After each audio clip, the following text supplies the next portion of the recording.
laawol kisal ko laawol peewal e ɓantal. لماكي المسألة الثانية حكم صيام رمضان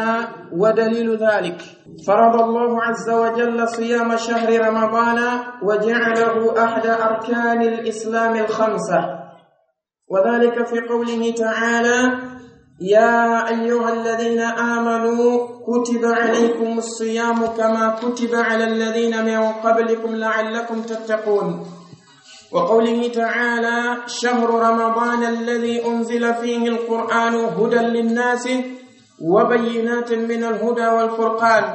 فمن شهد منكم الشهر فليصم. كما كان المسألة الثانية مسألة إمهم إن قالوا دمغ الأنال حكم صيام رمضان ودليل ذلك. كو بندنغل نياور هورغل سومي كنما eko tindini kon ben nyaawore no yi ko be woni nge jantanade kon fu be addude dalil muɗum ko wadi si jantine wonde ko en eto kala dewe de rewirten Allah azza wa jalla harako de mahide e hore gandal, harako de mahide e hore dalil mutawata ko sellol be maki farada Allah azza wa jalla Allah tibdudo mawdo on o farli siyama shahri ramadana horugol nduɗo lewru sumaye wa ja'alahu o waɗinu kadi ahada arkani lislami alhamsa o waɗi horugol lewru sumaye ɗum gotel e ɗeɗo tugale islamu jowi. Tugale islamu ɗen jowi jomi meɗen tabaraka wa ta'ala o suɓi e nder ɗen ɗon, o tawni bi ma'na e nder ɗen ɗon horugol nduɗo lewru sumaye. Wa dhalika ɗum fi qawlihi ta'ala no e ngolɗo kongol makko kanko Allahu towɗo o wiya: ayyuha alladina amanu ko onon yo gomnimɓe, kutiba alaykum farlama e dow moɗon. mana oɗo alkitaba ko ɗum woni attafriq, farlugol ngol. Allahu azza wa jalla mo adda kitab ka deftere makko teddunde, ka qur'anare makko teddunde, tawani mo faandi ɗum ma'naji ɗi tawata ko sertuɗi. no ara ma'na go tawa ko ma'na alkitaba bi ma'na windugol tigi, kono o wirino: walaqad katabna fi zaburi min ba'di dhikri anna al-arda yarishuha ibadiya as-salihun. walaqad katabna fi zaburi gomɗi min windi fi zabur. Imam al-Hasan al-Basri be maki ay al-kutub al-munazzala, e nder deftere tawata ko tippinaane nde min ba'di dhikri, ɓaawo me windude ka lawhil mahfuz, anna al arda yarishuha ibadiya salihun. on non ko bi ma'na al kitab as-sutur. amma ɗo kutiba alaykum as-siyam, kutiba alaykum al-qisas, kutiba alaykum al-qital, inna as-salata kanat ala al-mu'minina kitaban mawqutan. Roko fana ko at-tafrid, farlugol. Kanko Allah o wi ko onon yo gomɗinɓe farlama e dow moɗon as-siyamu horugol ngol nduɗo lewru sumaye kama kutiba wano farlirano non korka ala alladhina e dow ɓen min qablikum attiɓe on la'allakum fi onon tattaquna yo hulumo kanko Allahu tabaraka wa ta'ala. ay korka kanko Allahu azza wa jalla ko o farliri ka e hoore meɗen ko ni'ugol en e moƴƴingol alhaaliji meɗen ni. ko non si tawi neɗɗo on woni e nder lewru timmuɗo, himo woɗɗiti e nder ñalorma on fof hay ñaameteeji ɗi tawata ko daganiiɗi moni, e jaramji daganiiɗi moni, e sonnaaɓe daganiiɓe moɓen, fadlan noon e konko tawata no harmani mo e nder lewru ndun fuu kanko neɗɗo on himo woɗɗiti ɗum ɗo e nder ñalorma sumaye o. oɗo si tawi mo faala tertade ko harmi ko pelle to wawa tertade. si goɗɗo woni lewru o fiimal cigarette, o woni lewru o yarali beere, o woni lewru o heɗaki musique, o woni lewru o waɗali zina, o woni lewru o fiimali drogue, oɗo sino faala pellet tertagol koko wiyete ɗin piiji kanuɗi bonɗi ɗon, si sumaye maayi harayno newanimo waɗugol. sumaye si feƴƴi harayno newanimo waɗugol. ɗum waɗi si Allah wi la'allakum fi onon tattaquna yon hulumu. o wana noon si tawi a ne'i hoorema e jangugol qur'ana e nder lewru ndun fuu, a ne'i hoorema e naafugol naafiloji ɗin, e juuloygol waktuji ɗin fof ka juulirde, ani i hore ma immagol jemma juula o kallat si suuma e feƴƴi siɗa faala continude ɗum ɗo nga wowti o wi la'allakum tattaqun wa qawlihi ta'ala e kongol makko kanko allahu toɗum o wi shahru ramadana lewru suumaye alladi ndun unzila fihi ndu tippina e muɗum alqur'anu ndeɗo alqur'anare allahu azza wa jalla koye nder nduɗo lewru suumaye woni ko o tippini ndeɗo qur'anare tippinande ɗen ɗiɗinno wonon qur'ana on kama koɓɓen maaki sino jantede fi tippingol nde ko noneji ɗiɗi no woodi kitaba mo tawa no woodi e inzal tippinande nde tawata nden ɗon tippinande ko jumlatan no woodi tippinande nde tawata nden ɗon tippinande ko tafsila tippinande nde tawata nden ko nde jumlatan ko ɗum woni tippingol ndeɗo qur'anare jumlatan wahida min allawhi almahfudi ila bayti al-izza fi as-sama'i al-ula an abdullah ibn abbas be makiri woni tippingol qur'anare nden nde dendangal mayre addande haka baytul izza ndu tawata ko suudu lomto suudu ka bandum ka asama arano allah azza wa jalla o tippini qur'anare nden tippinande wotere hano ko ɗum ɗon o waɗi jemma laylatul qadr ka wi ɗon inna anzalnahu fi laylatul qadr o wi inna anzalnahu fi laylatin mubarakatin ɗum ɗon ko tippinande jumlatan wahida amma tippinande nde tawata nden ko nde tafsilan ɗum ɗo woni bidayatul wahyi tippinande nde kanko allah azza wa jalla o tippinno nden e dow nelaɗo alayhi salatu wassalamu ayeje arane ɗen ka suratul alaq fewno ɓe wonno ka gaaru hira fewno jibril alayhi salatu wassalamu tawɓe ɗum kadi ko wanno ko fi ramadan idan allahu azza wa jalla o tippini qur'anare nden noneji tippinande ɗen fof e nder nduɗo lewru suumaye ko ɗum holli en wonde nduɗo lewru suumaye ko ɗum shahrul qur'an ko lewru qur'an ko wannon qur'ana ko tippina kon tippinande jumlatan wahida ko e mayro allahu suɓi tippingol wahyi on kadi ka arande laawol e nelano alayhi salatu wassalamu ko e mayro woni ko suɓi ara ɗum ɗo hollay en goo on lewru suumaye ɗum no teddi ka allah ɗiɗi on neɗɗo si suumaye naati wata fijir qur'an ƴettude janngande hattirde janngugol taskoɗande kadi o wi fihi unzila fihi alqur'anu hudan linnas o wi ko lewru ndu tawata tippinama e mayru ndeɗo qur'anare hudan linnasi ko nde peewal wonande yimɓe men inna hada alqur'ana yahdi lillati hiya aqwam wa bayyinatin min alhuda o wi ko nde hujja kadi ɓanguɗo nde heewi ten hujjaji ɗi tawata ko ɓanguɗi immorde e ngal ɗo peewal kala neɗɗo faalaɗo dalilaji ngal ɗo peewal o faala hujajuji ngal ɗo peewal asli muɗum on koye ndeɗo qur'anare woni ko hotata e muɗum o wi wal furqan ko nde sennidirde kadi hakkunde gonga kan e fenane nde allahu wi faman shahida minkum shahra falyasum ko ɗum ɗo woni mahallu shahida faman shahida minkum shahra kala e moɗon tawaɗo ha lewru ndu yi'a ɗo na kala e moɗon deyi seedorɗo lewru ndu yitere makko ne par ce que si innama tanke a yirali yitere ma nde nga horata yimɓe ɗuɗo ɓe yiyata lewru ndu koye ɓe humpita tundu yi'am inan faman shahida minkum ko kala tawaɗo e moɗon ashahara natugol lewru ndun imma yi'egol mayru walla timmugol sabbordu suumaye 3 allahu wi falyasumhu yo o hooru lewru yo hooru ko yamirore immorde ka makko kanko allah azza wa jalla al asl fi l amri ko al wujub ولما رواه عبد الله بن عمر رضي الله عنهما قال رسول الله صلى الله عليه وسلم بني الإسلام على 5 شهادة أن لا إله إلا الله وأن محمد رسول الله وإقام الصلاة وإيتاء الزكاة وصوم رمضان وحج بيت الله الحرام من استطاع إليه سبيلا أخرجه البخاري ومسلم بما كي أسابك دفنك في الليدون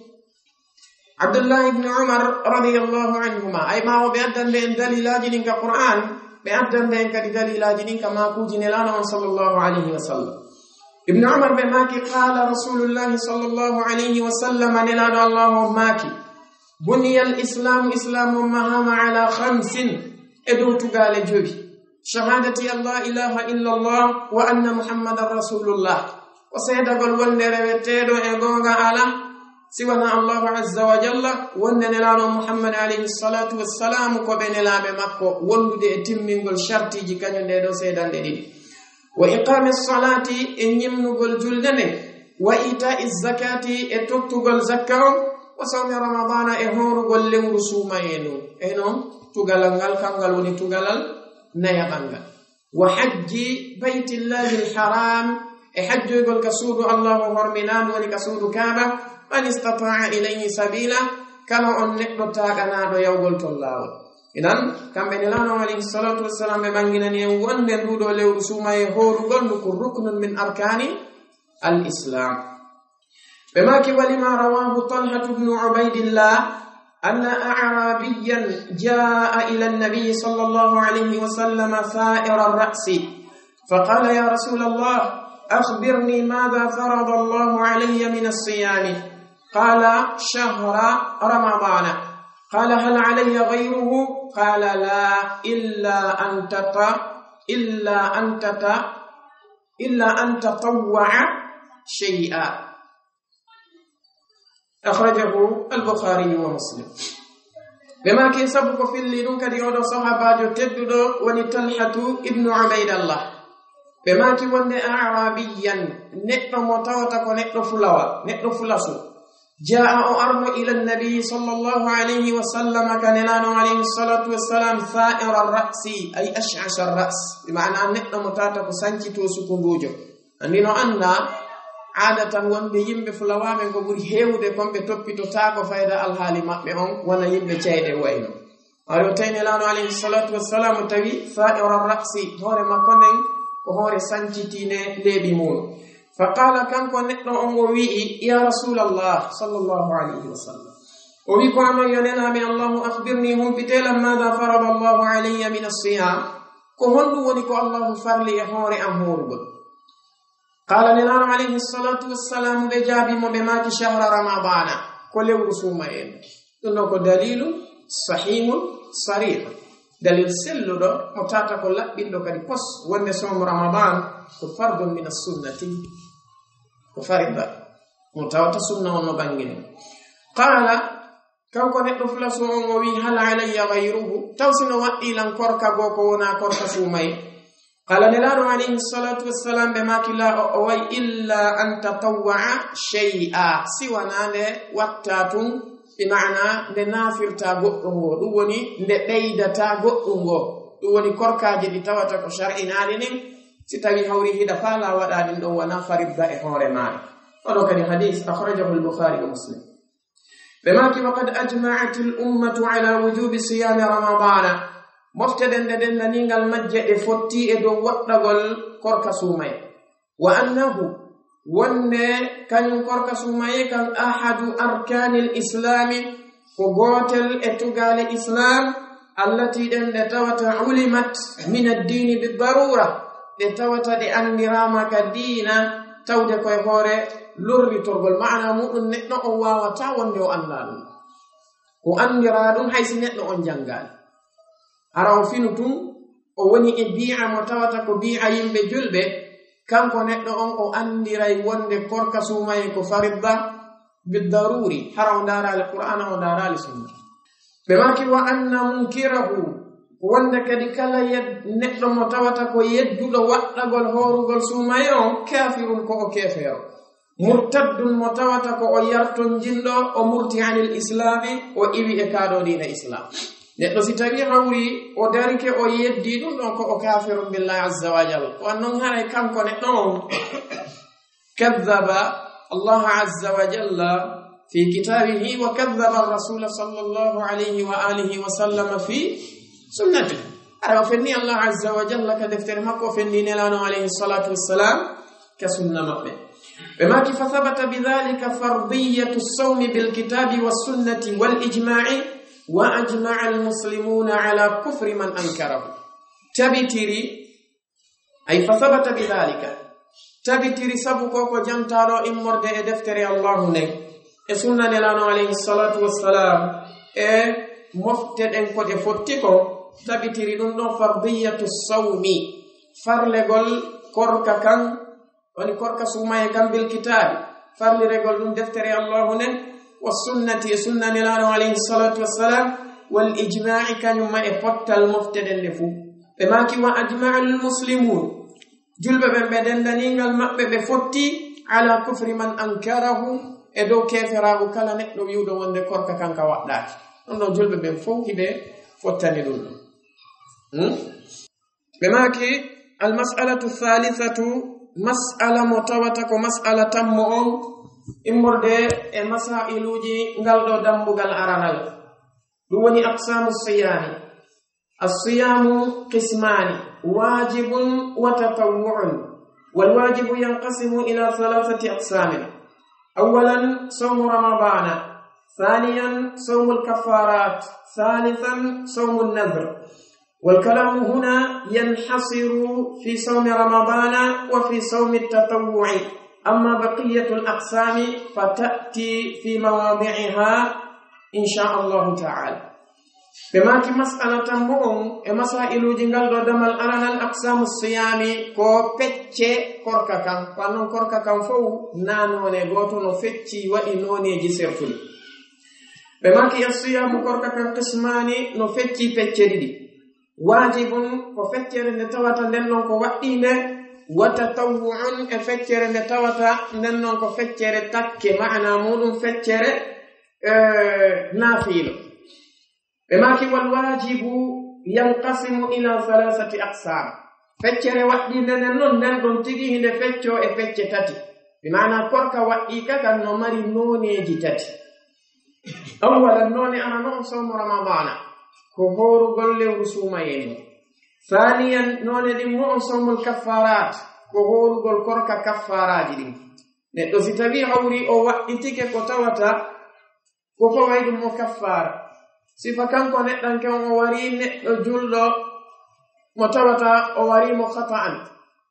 si tawi o wari neɗɗo julɗo tawi o wari mo khata'an eɗen anndi no waɗɗimo piiji ɗiɗi hunde aranere nden no waɗɗimo diya jonneteɗo yimɓe mayɗo on si tawi ɓe yafanike mo walillahi alhamdu hunde ɗimmere nden no waɗɗimo kaffara hakkunde makko e allahu azza wa jalla ara mum ɗum ko ɗum woni rinɗingol dande fa tahriru raqabati ko rindingol dande kanko neɗɗo on o rindina dande si tawile o ala dande rindintene kanko neɗɗo on ko horugol shahrayni mutatabi'ini o hora lebbi ɗiɗi ɗi tawata ko jokkodirɗe idan kanɗon korka ko korka ko tawata ko waɗɗi kamo kanko neɗɗo wa nafsu shay si tawi kanko neɗɗo on o yani e wondore o wondi kanko neɗɗo on o yani hara no waɗɗimo kafara jono kafara arano waɗɗiɗomo on kanko neɗɗanke on ko rindingol dande si tawi hawri o ala dande rindintene piiji 3 no weeɓitanamo o sugoto e nder ɗin ɗon ko o faalawo goo on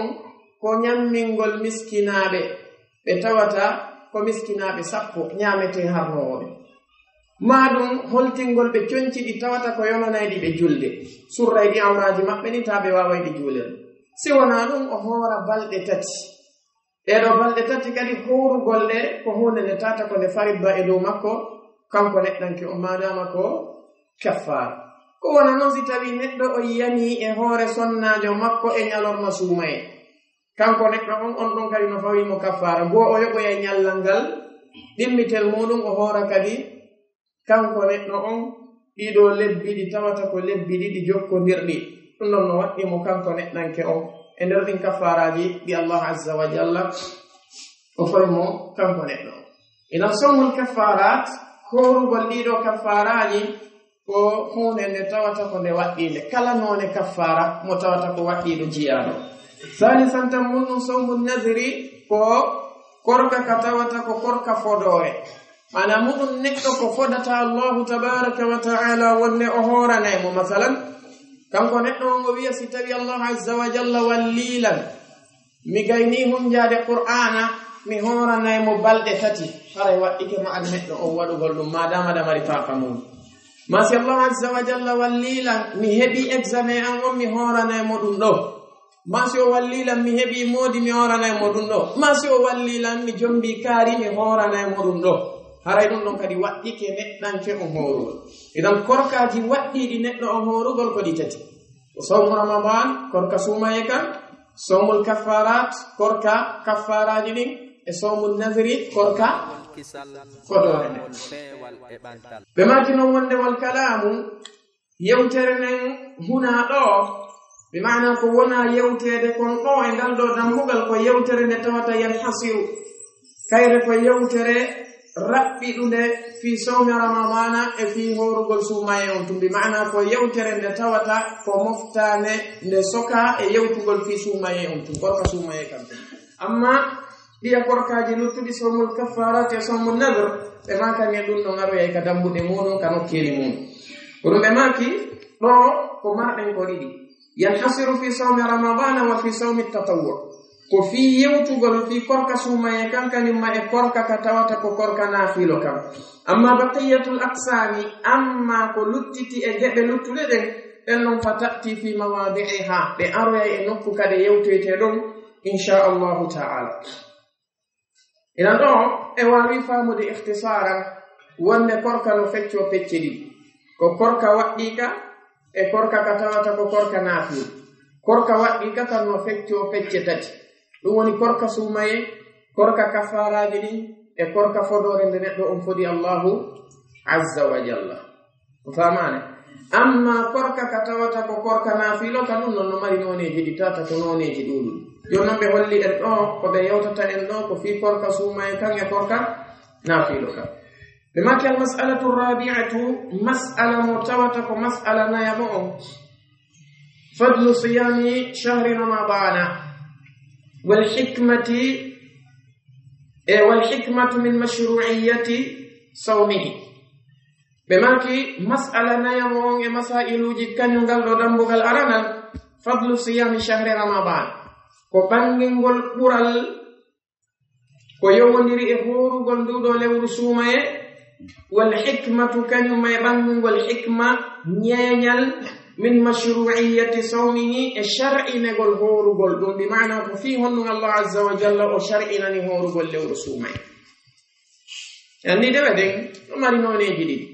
نودي تبدأ تواتا كتبدأ الله عز وجل أننا نين حكمة فيه أن ونكو أودمي ده إذا بعد تواتا وبنجنا نالين حكمة مو ونو عند أهل السنة والجماعة بماكي وأن أفعال الله تبارك وتعالى كلها تكون بحكمة بالغة قل لي جماكو دين كانكو الله تبارك وتعالى فك لا تتودي هوري حكمة كالكو أواتم ودي حكمة موالية كو إما وأنني إما وأننا لي سوى أنني ولله الحمد سفك كوركا دو أو لعلكم تتقون تندو تنجي هوري مودن كو حكمة موضوع أني دينا نيغال حكمة جني فوكو يهودو وني كورتو نو ودي تبقى وأننا لي حكمة مودن مثلا كو في هنن جلد فنا e alansara suudante futuro e geeji e subaha kañum feññinani allahu alam ko fi honnu subaha kañum woni ɗe ɗiɗi pet futuro kañum woni tati ko fi honnu ngo waɗani ruku'u gooto e darde kala sujudu ɗiɗi e darde kala ndo allah azza wa jalla alam an neɗɗo on ko wodanma ko gomɗingol ɗum jaɓa kanko allahu tabaraka wa taala himo anndi noon ko fi honnu ngo waɗani o waɗi raali tum fi waɗugol kanko kala ko o watta no mari ñeeñal no mari hikma molanaɗo ko waɗiri ɗum أولا فضله عن أبي هريرة رضي الله عنه عن النبي صلى الله عليه وسلم قال من قام ليلة القدر إيمانا واحتسابا غفر له ما تقدم من ذنبه ومن صام رمضان إيمانا واحتسابا غفر له ما تقدم من ذنبه أخرجه البخاري ومسلم بماكي أنا ننم فضله فبنجن القرال ولا قرى كان يهور قلبه لرسومه اتما أبو هريرة رضي الله عنه عن النبي صلى الله عليه وسلم قبئتين لانه عليه الصلاة والسلام قال بماك من قام ليلة القدر كلا نقر دريد اجم ليلة القدر وروي الله تبارك وتعالى وجول ننينك وجنگ قرآن وودي دوede tawata ko shar'inaade immorde e jantagol inde Allah azza wa jalla e ko nandi sifani piiji imana tawi ko gomdingol wonde ko Allah tabaraka wa ta'ala yamiri yo ɗum ɗon waɗe wahtisaban kañumma e laɓɓinangol Allahu habbito mbar jaari ndin ka makko on tigi waɗiraali fiyo yimɓe ɓe ginno kaari wakkili ke nden ñanden kaari waɗi hunde kaari si tawi o waɗiri ɗum ɗo gufira lahu ma taqaddama min dhanbi o yafante dendanigal bakkatuji makko to soki ɗi tata ko aditiɗi ɗin nden ñande aditiɗi on ɗo saha wa man sama ramadana kala horuɗo lewru sumayen nu ngari ha luttimbi tawi imanan ko o horirindu koye hoore gomɗinal wonde ko allahu on farlindu e hoore makko wahtisaban kañum may habbitagol joddindin ka allahu azza wa jalla o horirali fi wata yimɓe ɓen innu wonde kanko neɗɗanke on o horata bal ko o horiri ko fi allah azza wa jalla yoɓoymo si o waɗi ɗum gufira lahu ma taqaddama min dambe bakkatuji makko tosoki aditiɗi sumayenin fof allahu azza wa jalla yafantomo ɗiɗi dendanigal majji ɗum ɗo ko ɓural molananga wonande neɗɗo jullo wa anhu ay abi hurairata radiallahu anhu ittama abu hurayra kadi anna nabiya sallallahu alayhi wa sallam qala الصلوات الخمس والجمعة إلى الجمعة ورمضان إلى رمضان مكفرات لما بينهن إذا اجتنبت الكبائر أخرجه مسلم بماكي وند إتما يا أبو هريرة كدي وند نلان صلى الله عليه وآله وسلم بماكي الصلوات الخمس يدو وقت جيجوش بمعنى يودي سبها يوتي فنا iway fana ya hay alansara iway alansara ya hay futro ha e geje ha e subaha wal jumu'atu ila al jumu'ati e iwde e juma kadi ha e juma wa ramadanu ila ramadan e iwde e sumay ha e sumay mukaffiratun ko di hefaydi lima bainahunna dendaningal bakkatuji tosoki ko woni hakkunde majji kon kono sharti idhajtunibatil kaba'ir si tawi kañum ɓe yimɓe ɗon ay si tawi woɗɗitama bakkatuji mawɗi ɗin ɗum woni si tawi ɓe yimɓe ɓen ɓe woɗɗitike bakkatuji mawɗi si tawi neɗɗo o woɗɗitike bakkatuji mawɗi allah azza wa jalla no janti hay on sharti ka qur'an o wi in tajtanibu kaba'ira ma tunhawna anhu nukaffir ankum sayi'atikum si o woɗɗitike bakkatuji mawɗi ɗi tawata ɗin ko bakkatuji mawɗi ɗi men haɗi on ɗin ɓe yafanta on bakkatuji to soki jonnon neɗɗo on ɗo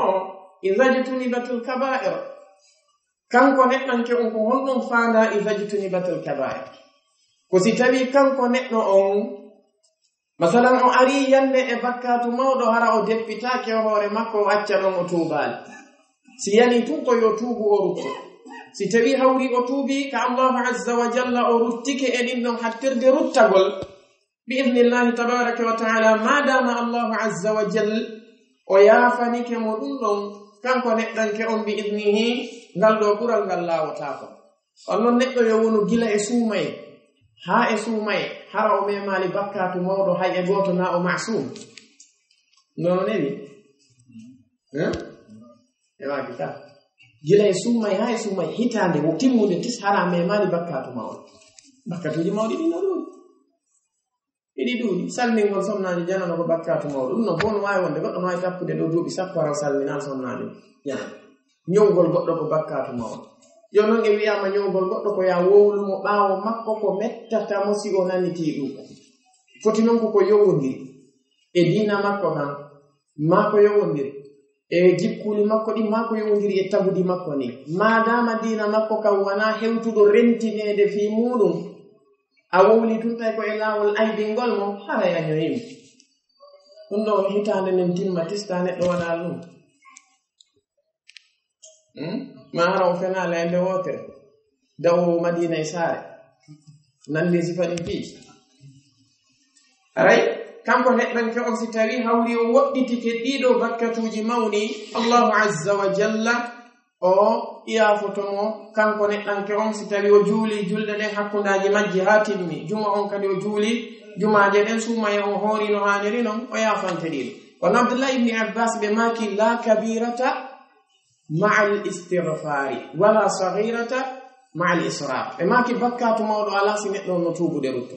sa tuubi a ruttike o yehi biidnillah azza wa jalla idan a wiyatake waɗɗitiɗo mo a tuubi a laɓɓini si tuubu biya on laaɓi allah azza wa jalla inna allah yahfiru dhunuba jamia ɓe maki hada ɗum no ba'du ma warada ko yoga e konko joli fi fadli siyami shahri ramadana e ɓangingol ɓural walla ɓure nduɗo lewru suumaye horugol ndu wa fadailuhu ɓure kañum nduɗo lewru suumaye e ɓure horugol lewru suumaye ɗum kafiratun ko ɗuɗuɗe moƴƴa ودودي موجا سي دفتر توتا كو دفتر حديث دين اي حديثاجي هيودي جامتو فيلم ثانيا من الحكمة من مشروعية صومه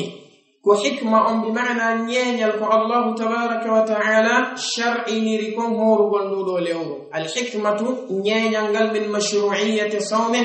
الشرعي هورغول نودو ليورو شرع الله سبحانه الصوم لحكم عديدة وفوائد كثيرة فمن ذلك أولا تزكية النفس وتطهيرها وتنقيتها من الأخلاق الرديئة والأخلاق الرذيلة لأن الصوم يضيق مجاري الشيطان في بدن الإنسان. ثانيا في الصوم تزهيد في الدنيا وشهواتها وترغيب في الآخرة ونعيمها. ثالثا الصوم يبعث على العطف على المساكين والشعور بآلامهم لأن الصائم يذوق علم الجوع والعطش وإلى غير ذلك من الحكم البليغة والفوائد العديدة. بما كنا شرع الله سبحانه الصوم الله عز وجل شرعني كان وكرك لحكم عديدة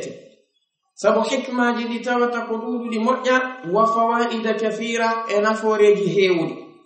فمن ذلك نجيها إلين أولا أنا نظن تزكية النفس لا بنقول ونكي نتنك أنتجي لا بنقول ونكي نتنك أو وتطهيرها إهنتنقل كنم ونكيك وتنقيتها كلمة لوتقل كنك ونكيك جلبنك إتك من الأخلاق الرديئة edido piiji di tawata ko piiji di kanko neddo on o jillata o jillondirta e munum itata ko piiji jaasudi piiji di andanda hore maada ko bonnayni moko bayagal neddo piiji di tawata ko tuuni naydi wonki neddo on di wada mo neddo hutinido ka Allah subhanahu wa ta'ala ido piiji korka kallota mo itta mo edido sifa wono hedagol music en sifa wana fimugol cigarette en sifa wana yarugol beere en sifa wana fenugol e nyowgol en e ko nande sifa din non piiji be maki wal akhlaq ar-radila kanuma e dido jikkuli di tawata ko jikkuji jaasudi jikkuji tippitiidi anon neddo si tawi o hori ayay mo tuya teddungal e makko amma sama kala lingi tata ko yowdirngi e penale ma yawgol fiilo rewbe maɗum ko nande sifa din non piiji tawa himo wo'iti jodagol da kanko neddo on e sugol carte ma sugol lido ma sugol dam ma dum yemmugol ma dum piirugol e goddo e ko nandi e modum immorde e dido di tawata ko jiyaadi e piiji di kanko neddo o jillondirta hala ko jaasudi e jikkuli di tata ko kanude kanko neddo on korka kan lotay mo ittamo e dum be makili anna sawma sabu tawde korka kan yubayyiqu kanka korka kan kafaadinay majari ash-shaytani fi badani al-insani dogirde shaytane den e der bandu neddanjo e gandi go odo sumay si tawi hawri o naati bana mudun si lewru nun darike dido shaytanuji mawdi mola nani din di fop majji njani di woni maradatu shayatin gila iblisu alayhi la'na ha e hikkudi modin e din shaytanuji di tawata ko bondi burdi tiidude din e bonki dido fop majji ko kolmeteri ko joloketeri wadi nder sumaye on tawai imanuji yimbe ben no fonti shaytanu e koy be heddota e mudum koy ko shaytane e koy ala dole yo non si tawi kanko neddo on nder sumaye on dido fuudi mawdi din fuudi marama haray dogirde shaytane den no faadi e nder bandu makko e hore dum kadi koy shaytane way tosu ko yara koy don kanko kadi haray mo mari dole si tawi mo mari imanu mo tawata ko imanu tiidudo hay seeda haray mo mari dole ko o dunyira koy don shaytane way ko wawata dogude manama himo hore e nder bandu makko be maki fali yandi munno fi sawmi no e korka kan kadi tazhidun fi dunya ruudingol neddo e dan do gurnan aduna wa shahwatiha e tuuyodi gurnan aduna dan neddo si tawi no hori ayay mo tun tawa odo neddo manama ko horudo korka tigi ko yowndiri fiyaaki aduna e tuuyoji aduna tawa faali aduna e ko nandi e mudum no iwi e haqqille makko ne haysi iwaali few kono taano doyti moƴƴa neddo si tawi andarti hoore ma ado suumaye on e nder suumaye on a tawa e alhaali ko wonti maɗa ki woni giddande aduna kon e tuuyoji aduna tayna goto kono noon suumaye so hewti koɗon yiyata neɗɗo no wakkilo sokude boutique makko on tuma kala nde waktu heewi o yaha o juuloye kono sina suumaye yimɓe ɗuɗuɓe ka dambugal boutique maɓɓe ɗon ɓe weƴƴitata tapium maɓɓe kumɓe juula ka ko wona noon si suumaye hewti maître ɓe ɓen ka garage kala apparantijo mo juulali kala jokkuɗo ɗon e wattugol goɗɗum waɗuto ngeway tum ɓe naccite ɓe accita sallige juulo e salligoɓe juula si suumaye lanni e ɗon kanko neɗɗo mo wakkili wallingol aduna on fi suumaye o ko ɗum ɓe maaki wonde fi sawmi tashidun fi dunia wa shahwatiha wa targhibun e rerdingol kadi fil akhirati e lahara on wa naimiha e nemaji muɗum rerdinay neɗɗo on e fiyake lahara kanko neɗɗo o itta e sadakaje si neɗɗi jemma o yahay o juula neɗɗo mo tawata hari si a julnino mo ɗo fana haysi ko 10 minutes julnuɗamo o yalta o siiɓo on immo o yaha jemma si o ɗanike seeɗani ha 0 heure yoni o immo o yaha o daro qiyamul layli o daro ɗum ha terlen 3 heures 4 heures si o hota tawa himo welti hari noon sa julnirimo fana tul minutaji 10 o ngermay ɗon ha nde wonde rugama o doga hay julirde nde o ɗaɓɓa julirde goo ka o yaha ثالثا تمنون الصوم كرك كي يبعث على العطف كرك كان هور مولون كإمنين نؤم على العطف إدوم ونرجل على المساكين إبدو مسكينابي أرجل تكو نؤم كان كوي مسكينابي بيوندا ولينو سالاري كان كو نؤم كان رسومي ستايو وانو جولد جماعة أو أرايو جولد مسكينابي كجولر بهاوتا دون صفيجي wagotuji ɗin fuu naafilo ngon kadi wana noon ko wana noon kadi si tawi hawri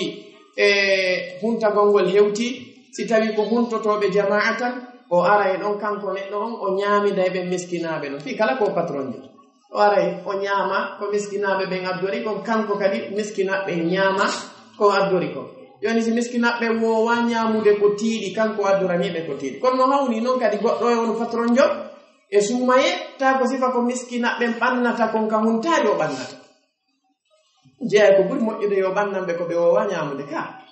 e puis gidagiɗi kanko mo mari kono si tawi kan kadi ko mboyri en gosi en futti en foññe en ko sifa ɗiɗo woni addude yo addanɓe ko ɓe ñamata tawa no daganiɓe modi ko ɓe wowa ñamude o anni yo ɗum ɗon sadaka ko baraji molanaɗi wonandemo nafoore molnande wonandemo e wonande ɓe kamɓete wa shu'uri bi alamihim kadumma e sowgol kadi musendiji kamɓe miskinaɓe ɓen ko ɓe jogiti kon ɓe maki sabu honno li anna sa'ima sabu horuɗo o yazuqu o meeɗay alamal ju'i musendi heege ngen wala atash kañum mayɗon kata kanko mo tawata ko patron jo ñamayno e nder ñallal ngal laaɓi 3-4 kayiɗa momo jogiti njaram noneji himo yara oɗo si suuma e hewti gila ka fajiri ha ka futuro kanko kadi o meeɗay ko wiyete kon heege ɗon non o wawata andirande ɓeeɗo miskinaɓe tampere ko ɓe wonduno e mum kon kanko le bete himo jogi anni e korka ɗen andi horuɗo e weelaɗo mo tawata hoora hombo e maɓɓe ɓuri tiiɗude heege omo hoora on ka par ce que on non sahay kala mo tañƴini so heɓi tum o ñaamay oɗa noon no fiɓi ka haqqille hay mi heɓi ɗo mi sustami e noon joni noon neɗɗo si tawi hawri o weelama e nder suumaye on sifa ngen heege ɗon e kanɗon kaɗo o pelleto o annditana e miskinaɓe waɗa ɓe balɗe 2 heɓali ko ñaama balɗe 3 heɓali ko ñaama o anda e jaka yo ɓen ko hanaɓe walliteɗe no so o ari kadi o tawiɓe ka hunteteɗon o yimpani woy ko ɓe ɓannata e ñameteji ko ɓe ɓannata woodi o taway ɓeɗo ko yimɓe ɓe tawata hiɓe tampi ko hanaɓe walliteɗe ɓe maki ila gayri dhalika ha e ko wona ko ko ñantaɗo min alhikami e ñeñalji albaligati ɗi tawata ko yottiɗi wal fawaidi adida kañumma e naforeji ɗi tawata ko naforeji ɗuɗuɗi ko waɗi ha tawi ko ɗum woni ko allahu azza wa jalla o shar'iniri horugol nduɗo lewru suumay